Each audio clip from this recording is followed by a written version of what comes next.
Był taki moment w moim życiu, że prowadziłam program w telewizji Katowice, który nazywał się Niedziela w Bytkowie.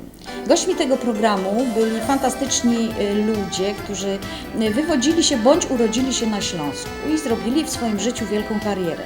Jednym z gości była bardzo znana, bardzo lubiana wokalistka jazzowa pani Krystyna Prońko.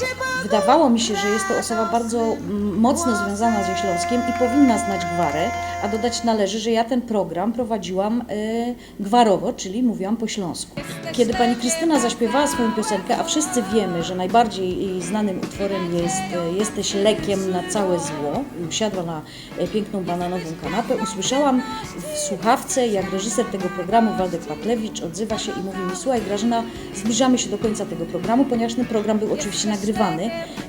Kończ powoli, pożegnaj się z widzem, kończymy program. I ja się zwróciłam do kamery, mówię: Rostomili, po leku kończymy nasz program, widzimy się z Wami za tydzień i tak dalej. I w pewnym momencie nachyla się do mnie pani Krystyna Prońko i mówi tak: ale pani Grażyno, ale to nie była piosenka o leku.